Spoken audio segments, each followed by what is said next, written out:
Bismillahirrahmanirrahim. Assalamualaikum warahmatullahi wabarakatuh. Alhamdulillahi wassalatu wassalamu ala rasulillah wa ala alihi wa ashabihi wa man tabi'ahum bi ihsan ila yaumidin. Amma ba'du fa inna asdaqal hadithi kitabullah wa khairal hadi hadi Muhammadin sallallahu alaihi wasallam wa syarrul umuri muhdatsatuha fa inna kulla muhdatsatin bid'ah. Ikhwani fiddin wa akhwati fillah, azanallahu wa iyyakum. Kita bersyukur kepada Allah Subhanahu wa taala karena dengan rahmat dan kemudahannya dan nikmatnya kita masih bisa berjumpa di kesempatan sore hari yang berbahagia ini, yang penuh dengan keberkahan, dalam rangka untuk menunaikan kewajiban kita sebagai seorang muslim, menunaikan sholat asar secara berjamaah. Kemudian kita melanjutkan rutinitas kita mempelajari agama Allah Subhanahu wa taala. Yang itu juga merupakan kewajiban yang dibebankan kepada kita sebagai hamba Allah dan sebagai umat Nabi Muhammad SAW. Sebagaimana yang disabdakan oleh Nabi Muhammad SAW, "Thalabul ilmi faridatun ala kulli muslim." Menuntut ilmu itu hukumnya wajib bagi setiap muslim. Nah, alhamdulillah kita masih diberikan kemudahan oleh Allah Subhanahu wa taala untuk belajar memahami agama Islam dengan benar sesuai dengan Al-Qur'an, sunnah dan pemahaman para sahabat Nabi Muhammad sallallahu alaihi wasallam. Sebelum kita melanjutkan pembahasan kita tentang sihir, kita akan ralat ya pertemuan yang kemarin, dan alhamdulillah saya dikoreksi oleh salah satu ustadz kita ya. Kemarin ada yang terlewat katanya. Gitu. Alhamdulillah beliau juga menyimak kajian kita ya. Beliau mengoreksi tentang pengertian tauhid. Tauhid ada berapa kemarin? Masih ingat? Ada 5 ya. Yang pertama, siapa bosnya tauhid? Iblis. Yang kedua, orang yang disembah selain Allah Subhanahu wa taala dan dia ridho dirinya disembah. Kemudian orang yang menyuruh manusia untuk menyembah dirinya. Dia ngajak orang untuk menyembah dia. Ya, ini tauhid. Kemudian orang yang mengaku mengetahui ilmu gaib. Ini tauhid. Kemudian ya yang kelima ini yang perlu kita perbaiki ya. Karena ini fatal menurut kami ya. Yaitu orang yang berhukum dengan hukum selain Allah. Nah, ini kalau salah paham, wah ini bisa kafir semua orang ya. Orang yang berhukum dengan hukum selain Allah. Kemarin juga kita sudah pelajari ya. Ini adalah dalilnya orang-orang Khawarij. Khawarij ini teroris. Nah, yang disebut oleh Nabi Muhammad SAW sebagai kilabun nar, anjing-anjingnya neraka. Mereka penampilannya Islam, ya. Yang laki-laki berjenggot, ya, berjubah, yang wanitanya berjilbab besar, bercadar, ya. Tapi Nabi Muhammad SAW mengatakan mereka ini kilabun nar, anjing-anjing neraka. Karena apa? Mereka menganggap selain golongan mereka itu kafir. Pemahaman mereka seperti itu. Mereka mengatakan pemerintahan Indonesia kafir karena tidak berhukum dengan hukum Allah. Pancasila itu tauhid katanya. Ngajak orang untuk berhukum pada selain hukum Allah. Padahal kemarin sudah kita jelaskan pendapat Syekh bin Baz rahimallahu taala ya. Ini masih diperinci lagi. Jadi intinya pemahaman orang Khawarij itu salah. Mereka membunuh kaum muslimin yang tidak sepemahaman dengan mereka. Mereka mengatakan berdalil dengan firman Allah Subhanahu wa taala, "Wa man lam ya'kum bima anzalallah faulaika humul kafirun." Barang siapa yang berhukum kepada selain hukumnya Allah Subhanahu wa taala, faulaika humul kafirun, maka sungguh mereka itu orang-orang kafir. Akhirnya apa? Kantor polisi dibom, Polres dibom, Polda dibom. Yang pernah itu di mana? Di Medan ya. Polda Sumatera Utara itu dibom. Nah ini Polda apa Polres? Medan ya. Polda kalau nggak salah itu dibom. Nah ini pemahaman yang salah. Yang dimaksud di sini pendapat Syekh bin Baz rahimahullah taala ya. Yang pertama, orang yang mengatakan ya, bahwasanya saya berhukum dengan hukum ini ya, hukum bukan hukum Allah ya. Dia mengatakan saya berhukum dengan ini karena hukum ini lebih baik daripada syariat Islam. Ya, perlu dipahami ya.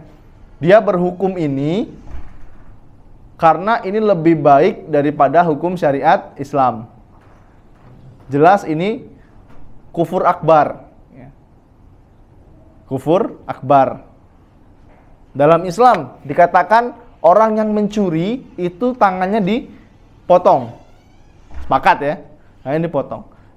Tapi di Indonesia, orang yang mencuri itu dihukum ya berapa tahun lah, 5 tahun, 10 tahun ya, tergantung apa yang dia curi. Ya. Kita nggak mengingkari ya. Negara kita negara Islam, tapi sistem pemerintahannya belum 100% Islam. Ya. Dan orang yang mengatakan hukum mencuri yang dipenjara ini lebih baik daripada hukum potong tangan. Nah, jelas ini orang kufur akbar. Bisa dipahami ya?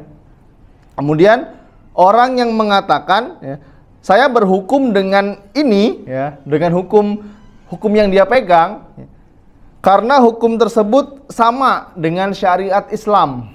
Ya. Sama dengan syariat Islam. Ada kesamaan lah. Ya.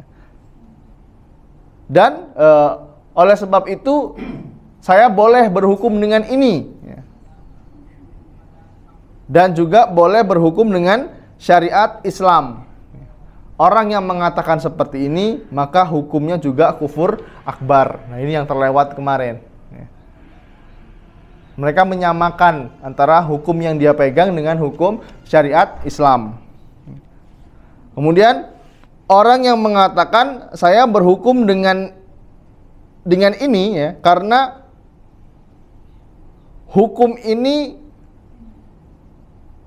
lebih afdol dibandingkan dengan syariat Islam. Orang yang mengatakan seperti ini maka hukumnya juga kufur akbar. Kemudian yang keempat ya, orang yang mengatakan saya berhukum dengannya ya, tapi dia juga yakin bahwa tidak boleh berhukum dengan selain apa yang Allah Subhanahu wa taala turunkan. Dia memakai hukum ini, tapi dia yakin bahwasanya tidak ada yang lebih baik daripada hukum yang dibawa oleh Allah Subhanahu wa taala. Dan dia menyatakan bahwa berhukum dengan syariat Islam ya, itu lebih afdol. Serta tidak boleh berhukum dengan selain syariat Islam. Tetapi dia bermudah-mudahan ya, dan meremehkan dalam melakukan maksiat, atau dia melakukannya karena perintah dari pemerintahnya. Nah, orang yang melakukan ini ya, hukumnya itu kufur asghar. Hukumnya kufur asghar dan tidak mengeluarkan pelakunya dari Islam. Dia yakin ya, bahwasanya hukum Allah Subhanahu wa taala ini lebih baik. Ya. Tapi dia melakukan hukum yang dibawa dia karena dipaksa oleh pemerintahnya. Maka orang yang melakukan ini dan dia bermudah-mudahan dalam melakukan maksiat ya, maka hukumnya kufur asghar, tidak sampai mengeluarkan pelakunya dari Islam. Wallahu a'lam bishawab. Bismillah.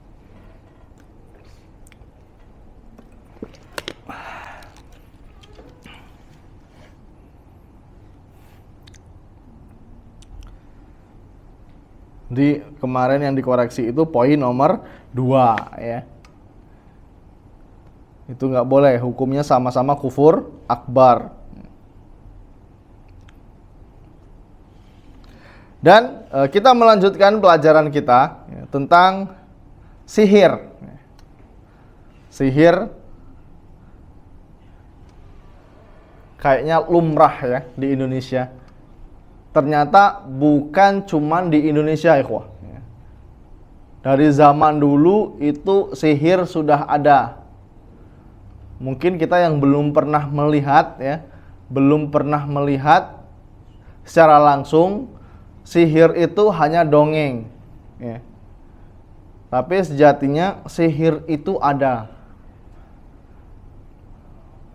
Itu terjadi ya karena banyak faktor ya yang menyebabkan mungkin orang lain tuh hasad dengan kita, orang lain tuh tidak suka dengan kita. Makanya kalau kita punya banyak kenikmatan ya, itu jangan sering-sering dipamerkan ya. Karena tidak semua orang itu suka dengan kita. Wajah tampan kita, wajah cantik istri kita, jangan dipamerkan ya. Karena tidak semua orang itu suka dengan kita. Bisa jadi ya, wanita itu tergila-gila dengan pria ya karena disihir ya. Termasuknya di pelet ya.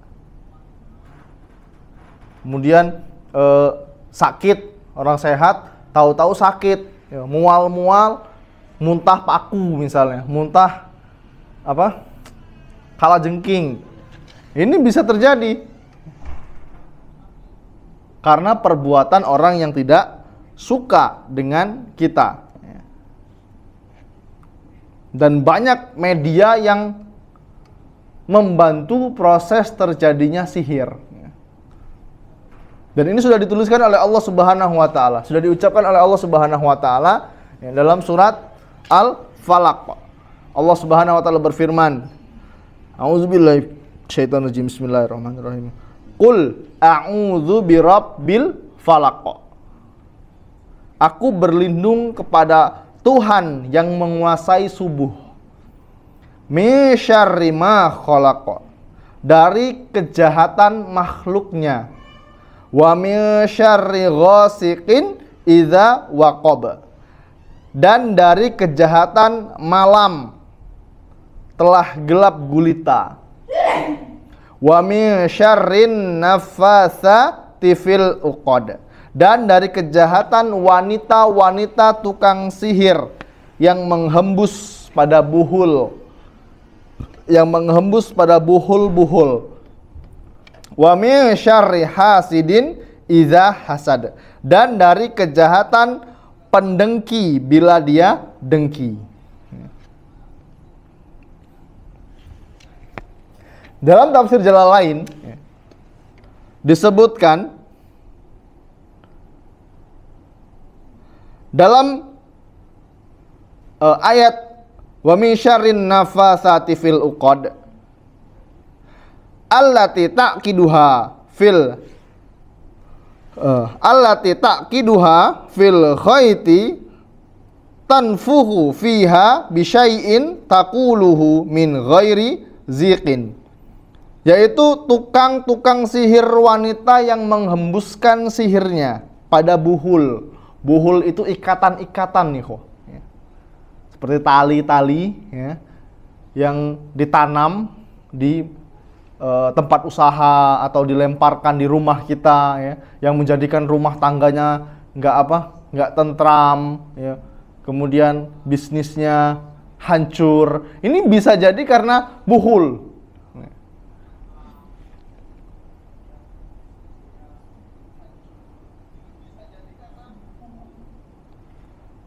Dan ini dibuat ikatan tali-tali. Waqala Zamakhsyari ma'ahu kabanati labidal mazkuri. Zamakhsyari dia mengatakan ya, sebagaimana yang telah dilakukan oleh anak-anak perempuan Labid yang telah disebutkan. Ya, yang dimaksud dengan kejahatan, ya, kejahatan di sini, ya, yaitu sihir. Karena apa? Sihir itu menghembuskan pada benang-benang pintalan. Kalau antum ketemu buntelan yang aneh, ya, tali-tali, nah ini harus dimusnahkan, ya, wah. Jangan takut. Wah, ini bahaya, ini nanti jinnya marah. Masa kita takut sama jin? Kan kita sudah belajar tentang bab takut, ya. Semakin kita takut sama jin, jin itu semakin berani sama kita.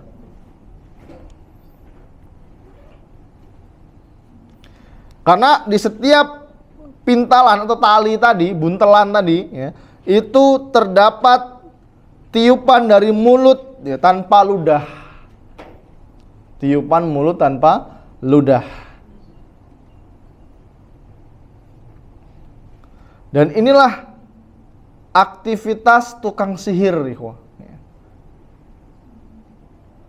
Jadi jangan terbayang film-film ketika antum masih kecil dulu, ya. Nenek sihir yang gambarnya pakai pakai sapu, topinya panjang. Enggak semua seperti itu, ya. Sekarang ini tukang sihirnya udah modern. Tukang sihirnya sudah modern. Dan permintaan tukang sihir ini biasanya aneh-aneh. Permintaan tukang sihir ini syaratnya aneh-aneh. Suruh bawa bunga 7 rupa, air 7 sumur, ya. Kemudian dia seolah-olah membacakan ayat-ayat Al-Quran, padahal ini kekufuran. Tukang sihir sama dukun ini apa ya bahasa linggaunya? Duali Moslawi. Tahu nggak Duali Moslawi itu? Sama, ya. Ya, ini jelas kekufuran. Dan perbuatan tukang sihir ini, ya, akan berdampak jelek terhadap orang yang disihir. Orang yang disihir. Karena sihir juga dia meminta pertolongan kepada ruh-ruh jahat, ya. Kepada ruh jahat. Dan perlu kita ketahui, ikhwan fillah azanallahu wa iyyakum, orang yang kena sihir, ya, itu atas izin Allah Subhanahu wa ta'ala. Walaupun Allah itu tidak ridho dengan perbuatan tersebut.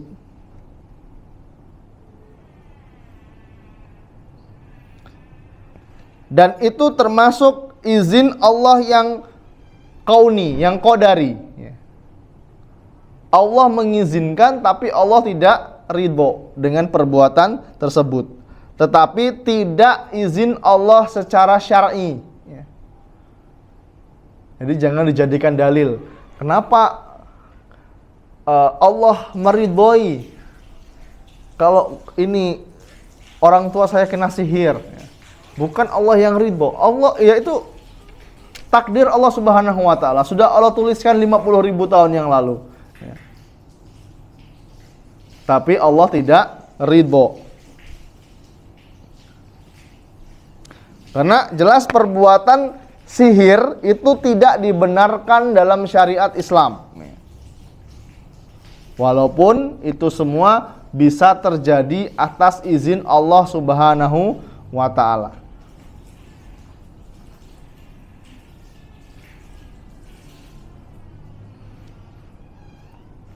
Dan kenapa dalam ayat surat Al-Falaq tadi, ya, disebutkan wa min syarrin naffatsati fil uqad, dan dari kejahatan wanita-wanita tukang sihir yang menghembus pada buhul.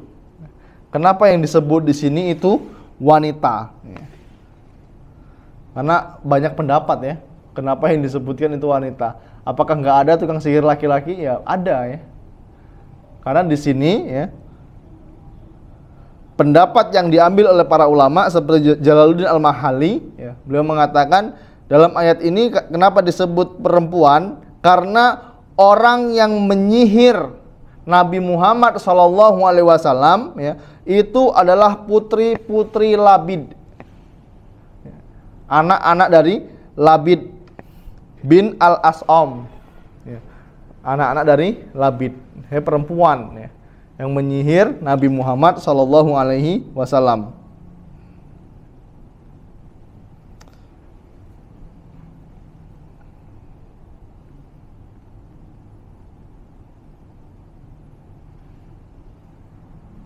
Ini banyak pendapat ya tentang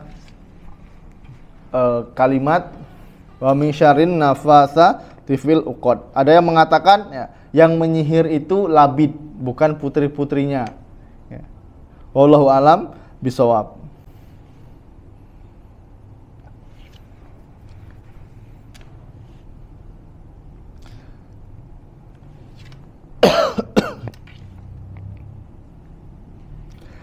Dan yang dimaksud dengan an-nafasat dalam ayat tersebut yaitu ruh atau sukma.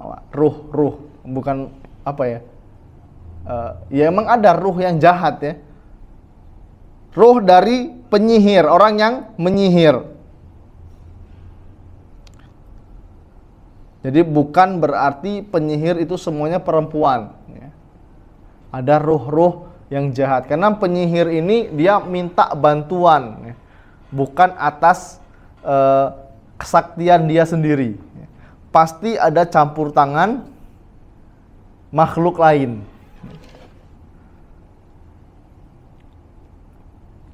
Dan kenapa di sini Allah Subhanahu wa taala mengatakan wa min syarri ghasiqin ya, idza waqab, dan dari kejahatan malam apabila dia telah gelap.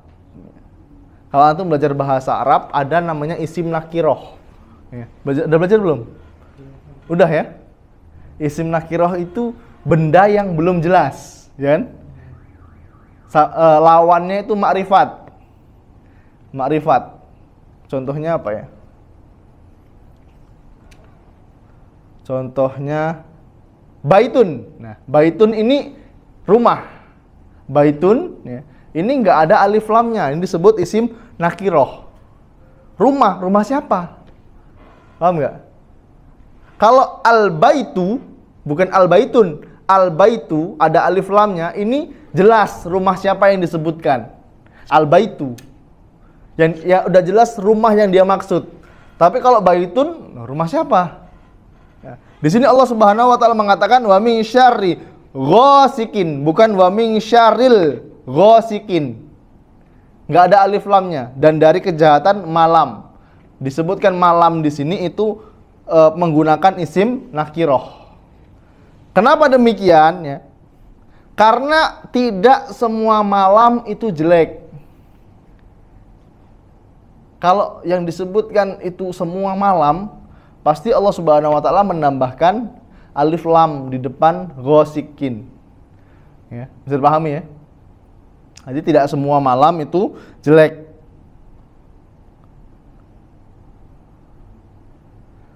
Dan juga hasad ya, wa min syarril. Wa min syarri ghasikin idza hasada. Bukan idzal hasada, enggak ada alif lamnya. Karena tidak semua hasad itu jelek. Ada hasad yang diperbolehkan. Seperti apa? Ghibthah. Ya. Seperti orang yang berlomba-lomba dalam melakukan kebaikan. Ini ghibthah. Di antara iri yang dibolehkan itu apa? Orang yang diberikan harta dan dia berinfak dengannya. Kita boleh iri, wah. Wih, coba aku cak Bang Zul ya. Kalau aku banyak duit, aku nak bangun masjidnya, nak siko. Biar pahala jariah ngalir terus untuk aku. Ini boleh kita hasad. Yang nggak boleh itu, wah coba aku banyak duit cak Bang Zul ya, pastilah aku nak ke Amerika, aku nak bikin diskotik di situ. Nggak boleh, ya haram.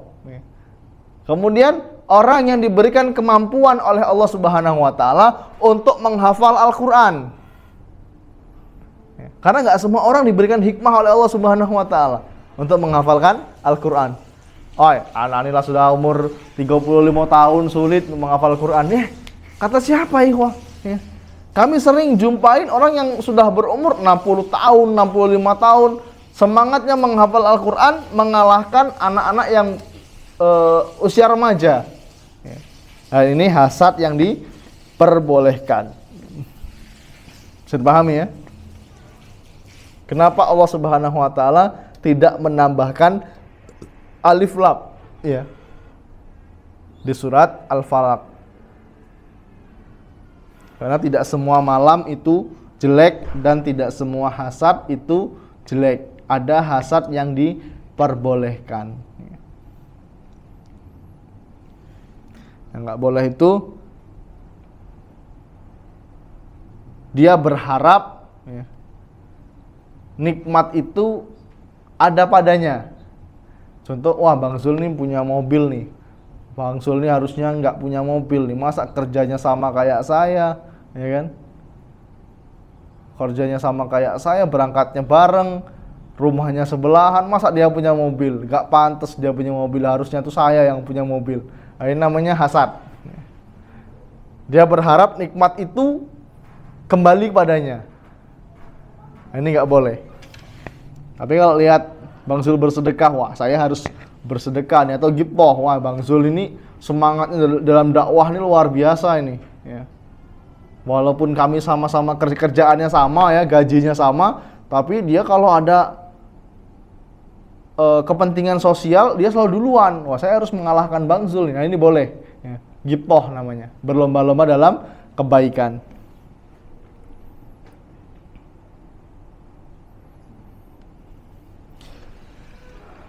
Dan kembali kepada sihir, ikhwan fillah azanillahu wa iyyakum. Sihir itu sesuatu yang samar, ya. Sesuatu yang samar dan halus.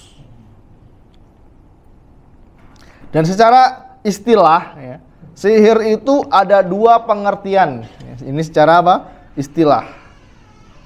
Yang pertama itu mantra atau jimat, ya, yang digunakan oleh tukang sihir sebagai bentuk pengabdian pada setan untuk mencelakai orang yang hendak disihir.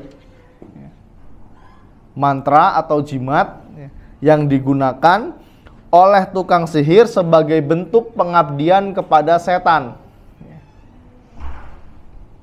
untuk mencelakai orang yang mau disihir.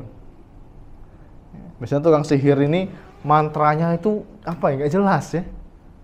Mantranya tidak jelas, yang disebutkan itu nggak jelas.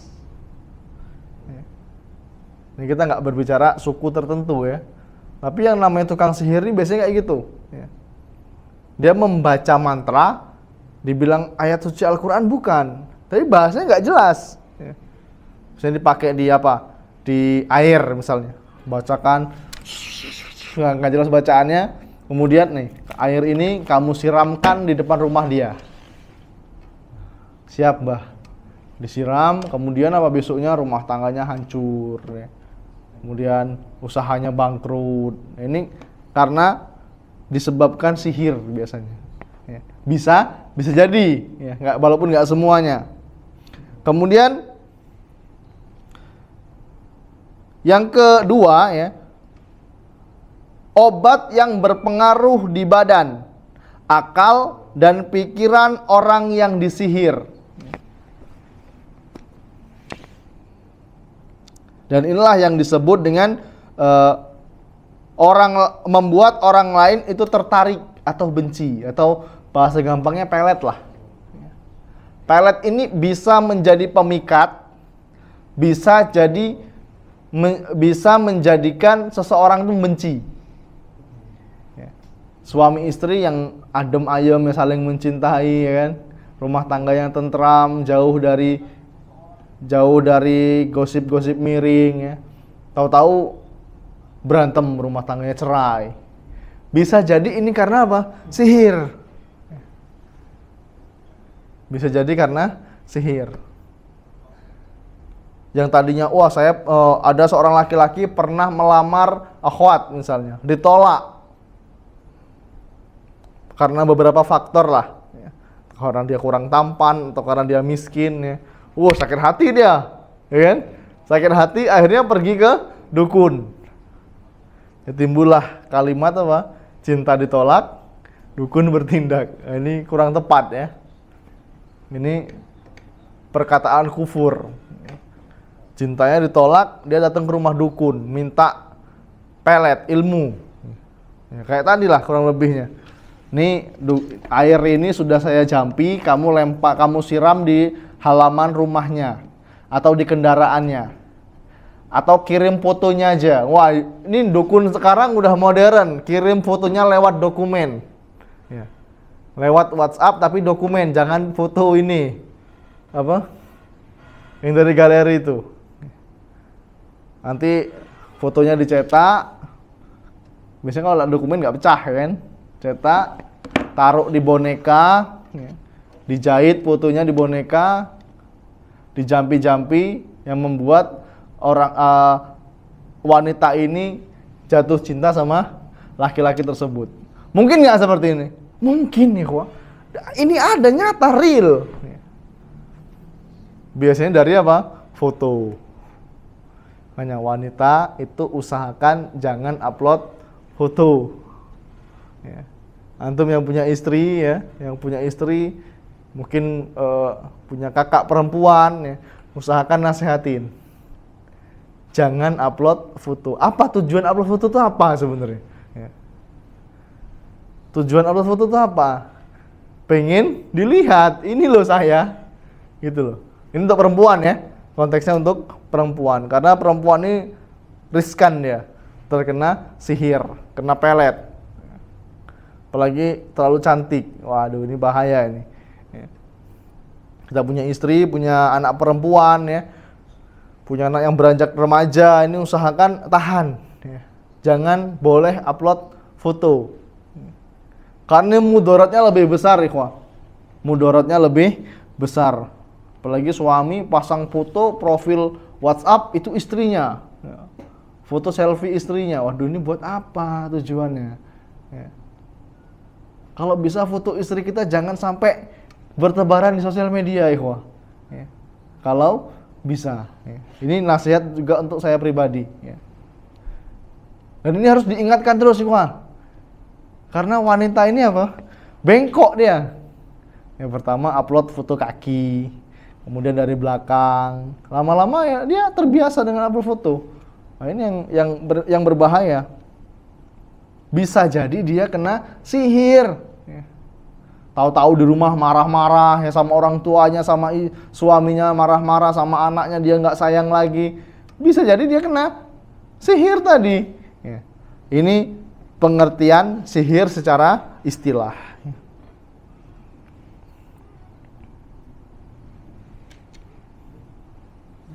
Sedangkan pendapat Syekh Shalih Utsaimin rahimahullahu taala, ya, beliau mengatakan sihir adalah mantra-mantra yang dibacakan oleh tukang sihir ya, untuk memudaratkan atau membahayakan ya, atau membahayakan orang lain. Ya. Saking bahayanya sihir ini ya, sampai ke titik orang yang disihir itu terbunuh, mati, ya. Kemudian sakit. Pernah nggak antum ketemu orang yang sudah berobat kemana-mana? Ya. Ke Air Bunda, ya udah ke Palembang, Jakarta sampai Singapura. Kalau diperiksa secara medis, ini nggak ada penyakitnya. Ya. Bagus pak, ya rongsennya bagus, itu scan-nya bagus kok. Tapi kalau malam dada saya sesak. Ya. Dada saya sesak. Misalnya dia pasien mengatakan seperti itu. Padahal ketika di CT scan bagus semua. Ya. Sampai di rongsen bagus semua. Bisa jadi ini karena sihir, ikhwah. Ya. Ada orang yang dulunya normal, ya, nggak punya riwayat gangguan jiwa. Tahu-tahu sekarang gila. Ya. Ini bisa jadi karena sihir, ikhwah. Hati-hati. Ya itu tadi sampai seseorang itu hilang akalnya, jadi jatuh cinta yang berlebihan. Jatuh cinta yang berlebihan.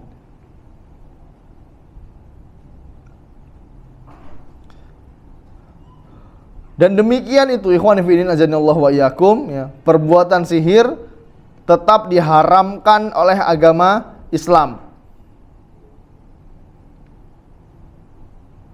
Dan Nabi Muhammad SAW berlepas diri dari dosa berbuat sihir. Di zaman Nabi Muhammad SAW pun sudah ada yang namanya sihir. Seperti kisah 6 bulan sebelum Nabi Muhammad SAW meninggal. Masih ingat gak antum? Ketika Nabi Muhammad SAW itu diracun. Sebelum diracun itu beliau pernah disihir. Itu dia oleh wanita. Ada pendapat lain oleh laki-laki.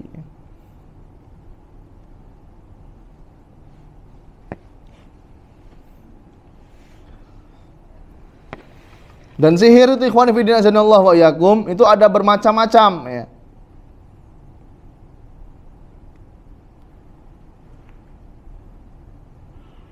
Allah Subhanahu wa taala sendiri yang mengatakan dalam surat Al-Falaq ayat yang keempat, wa min syarrin nafatsati fil uqad.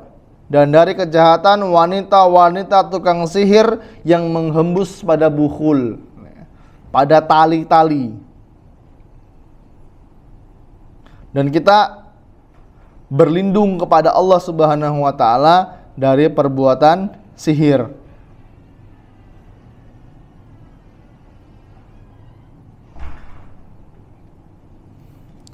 Dan Allah Subhanahu wa taala berfirman dalam surat Al-Baqarah ayat yang ke-102.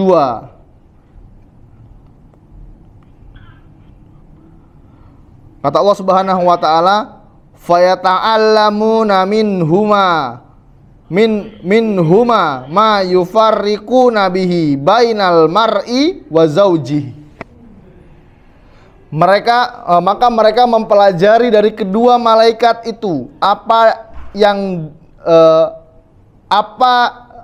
yang dengan sihir itu mereka dapat menceraikan antara suami dan istri.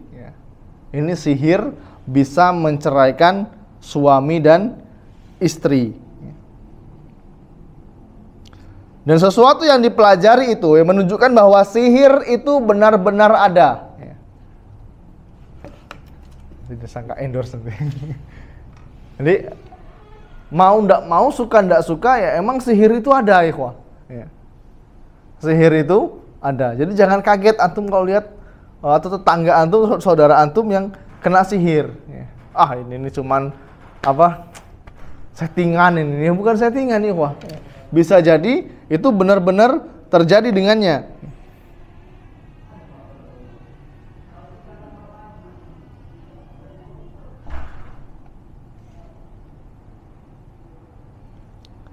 Dan ada pendapat lain ya, yang nggak percaya dengan sihir.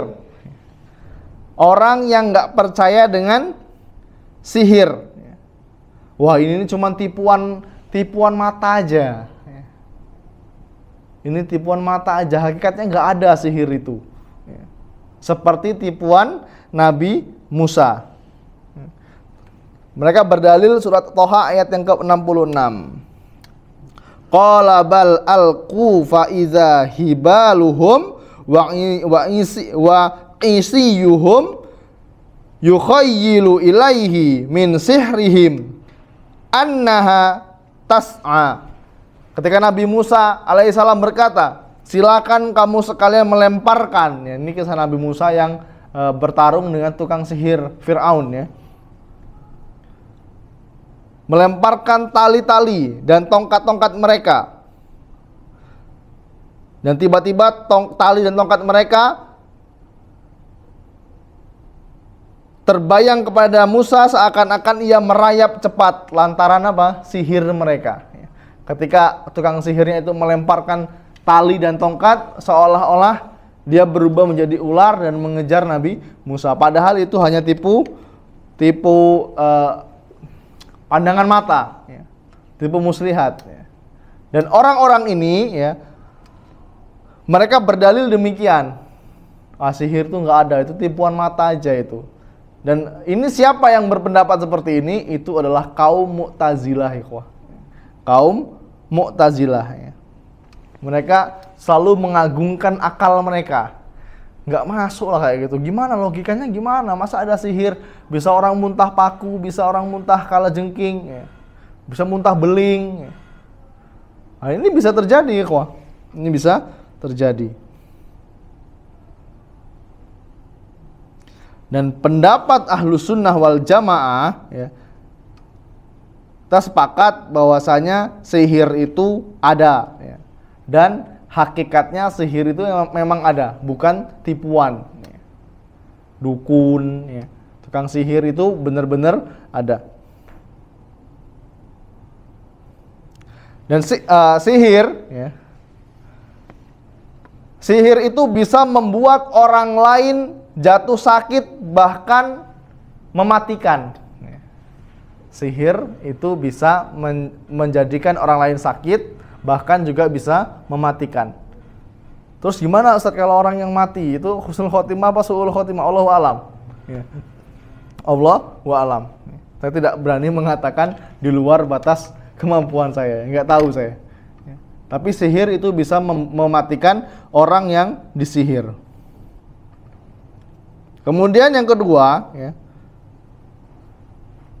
sihir yang hanya menipu pandangan. Sihir yang menipu pandangan. Seperti apa? Dunia sulap. Ya. Sering kita lihat ya di TV ya, atau di handphone. Ya. Mungkin sekali lewat pernah lihat, kok bisa seperti ini? Kayaknya bukan editan ya, tapi kok bisa? Ya ini sihir. Ya. Dan sihir inilah yang menipu pandangan. Ya. Seakan-akan pesulap ini masuk api, padahal tidak. Kan ada sulap-sulapnya orang luar negeri itu kan.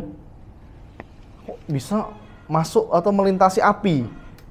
Wah, ini pandangan mata, ikhwah. Ini dia memainkan pandangan kita. Ini sihir juga. Ini sejatinya hanya mengelabuhi kita. Ini termasuk sihir juga, tapi tidak sampai mematikan.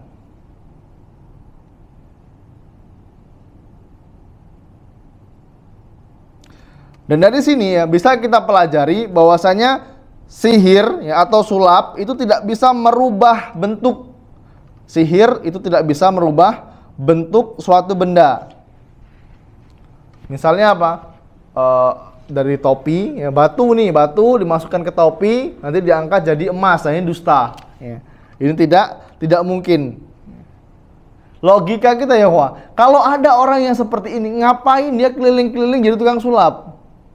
Ngapa nggak batu ini aja dirubah jadi emas, dijual, udah kaya dia, nggak usah kerja lagi. Ya. Sihir itu ada, tapi tidak bisa merubah bentuk. Batu jadi emas, air jadi api. Kalau ada pun itu hanya tipuan mata. Allahu a'lam bishawab. Ya. Mungkin hanya itu dapat saya sampaikan. Insya Allah kita lanjutkan pada pertemuan yang akan datang tentang sihir. Ya. Jika ada kekurangan itu datangnya saya pribadi. Jika ada kesalahan itu jika ada kekurangan itu datangnya dari saya pribadi dan bisikan saya Tuhan yang terkutuk. Jika ada kebaikan itu datangnya dari Allah Subhanahu wa taala. Allah dan Rasulnya terbebas dari kesalahan tersebut. Kami akhiri dengan doa kafaratul majlis. Subhanakallahumma wa bihamdika asyhadu an la ilaha illa anta astaghfiruka wa atubu ilaik. Assalamualaikum warahmatullahi wabarakatuh.